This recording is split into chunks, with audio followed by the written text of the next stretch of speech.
इसीलिए मैंने आपको आज सुबह बताया, जब आप आराधना करते तो ये ना बोले ओह मजा आ गया। मजा क्या होता है आराधना में? आज आराधना बड़ी पावरफुल थी। आराधना पावरफुल नहीं। आराधना का पर्पस हम क्यों भूल जाते हैं? आराधना इसलिए नहीं है, सबसे पहला पर्पस ये इसलिए नहीं है आराधना कि हमारे रोंगटे खड़े हो जाएं और हम मजा आए। नो, आराधना तो इसलिए होती है कि हम अपनी भेंटें उसके सामने चढ़ा रहे हैं, हम आराधना उसको दे रहे हैं, उसको मजा आना चाहिए। लेकिन बात यह है कि जब हम आराधना करते हैं तो क्या हम यह अनुभव कर पा रहे हैं कि हम भीतरी कक्ष में हैं? क्या हम यह अनुभव कर पाते हैं आराधना के वक्त कि हम परमेश्वर के सन्मुख हैं? क्या हम यह अनुभव कर पाते हैं कि परमेश्वर की ज्योति, उसकी सामर्थ, उसकी रोशनी हमारे सामने चमक रही है और हम खड़े भी नहीं रह सकते उसके सामने? क्या आज तक कभी ऐसा हुआ कि आप परमेश्वर के सामने उसकी महिमा कर रहे हो और आपने उसकी उस रोशनी को, उसकी उस सामर्थ को, उसके तेज को ऐसा देखा कि आप अपने पैरों पे खड़े भी ना हो पाए और आप गिर गए उसकी सामर्थ के सामने? मूसा उसके सामने खड़ा ना रह सका, वो गिर गया। पौलुस उसके सामने खड़ा ना रह सका, वो गिर गया। यूहन्ना उसके सामने खड़ा ना रह सका, वो गिर गया। वो अपने मुंह के बल गिर गए क्योंकि वो उसकी तेज के सामने खड़े नहीं हो पाए। When you will be there in the innermost, you will not be able to stand before God. Hallelujah. आराधना मजे लेने के लिए नहीं है। ये स्पीकर नहीं हो, ये वाद्य यंत्र नहीं हो, ये कीबोर्ड नहीं हो, गिटारिस्ट नहीं हो, सोलोज नहीं हो, ड्रमिंग नहीं हो, ढिकचिक ढाकचिक ना हो, लाइट ना हो, कुछ ना हो, लेकिन अगर उसकी राइचियसनेस है, धार्मिकता है, उस धार्मिकता के साथ अगर आप भीतरी कक्ष में गए तो वहां गर्जन होगी। 120 प्रार्थना कर रहे थे और वहां गर्जन थी। स्वर्ग से इंस्ट्रूमेंट्स की टोली उतर गई, स्वर्ग से आराधकों की टोली उतर गई, स्वर्ग से इंस्ट्रूमेंटलिस्ट की टोली उतर गई। और वहां क्या हो रहा था?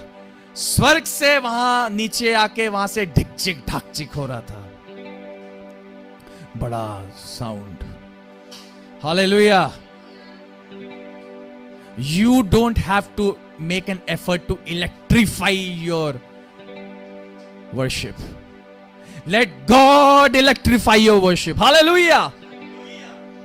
आज लोग कितना खर्चा कर रहे हैं, कितना खर्चा कर रहे हैं लोग सेटअप करने में, ये करने में, बड़ा स्टेज, बड़ी लाइट्स। It's a trap.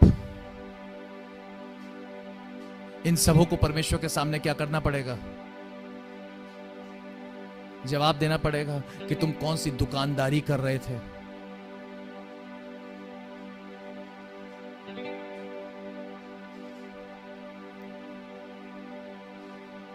परमेश्वर को ये सब झिंग पाक नहीं चाहिए। परमेश्वर को क्या चाहिए? परमेश्वर को चाहिए क्या तुम यीशु से भरे हुए हो। कई लोग कहते हैं हमें यूथ को अट्रैक्ट करना है। यूथ को अट्रैक्ट करने के लिए अपने आप को पवित्र करो, अपने भीतर यीशु, भीतरी कक्ष में जाने योग्य बनो। जब तुम भीतरी कक्ष में जाने के योग्य बनोगे तो महिमा तुम्हारे साथ चलेगी, वो महिमा खींचेगी। Let the glory of God pull the youngsters. Let the glory of God pull people. परमेश्वर की महिमा लोगों को खींचे, वो अभिषेक परमेश्वर का लोगों को खींचे। तुम्हारा म्यूजिक नहीं, तुम्हारी लाइट्स नहीं, तुम्हारी शोबाजी नहीं, तुम्हारी स्कीम्स नहीं। शैतान बनाता है स्कीम्स। Hallelujah, hallelujah, hallelujah. अपने आप को भीतरी कक्ष में ले जाने के योग्य बनो। इसके रोंगटे खड़े हो रहे हैं, उसका मतलब यह नहीं कि परमेश्वर यहां है। बड़ा अरे फिर तो जब पौलुस के शरीर पे कोड़े पड़ रहे थे तो उसके साथ फिर परमेश्वर था ही नहीं। जब पौलुस और सिलास जेल में थे तो वहां तो कोई लाउडस्पीकर नहीं था, कोई गिटार नहीं था,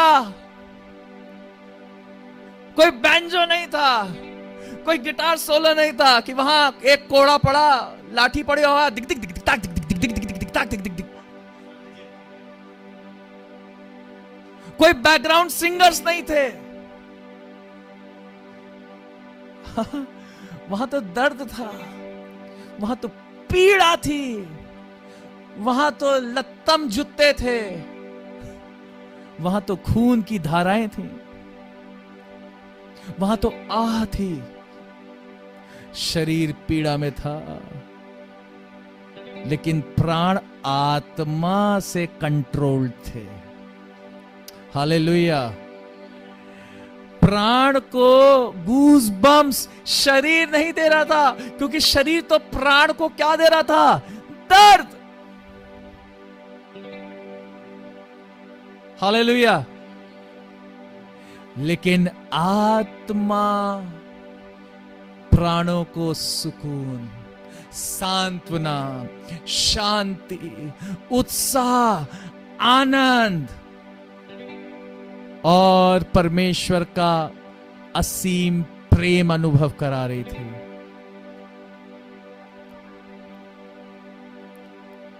लिखा है पौलुस और सिलास जेल की भीतरी कोठरी में शरीर के भाव से ही नहीं, आत्मा के भी भाव से परमेश्वर के भीतरी कोठरी में थे। हालेलुया।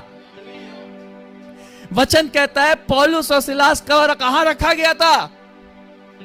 जेल के कौन से कोठरी में? भीतरी की वो भाग ना जाए। उन्होंने कहा प्लीज गॉड, हम आत्मा के भाव से भी भीतरी कक्ष में हैं, शरीर के भी भाव से भीतरी कक्ष में हैं। Praise God. हालेलुया। अगर आप शरीर भीतरी कक्ष,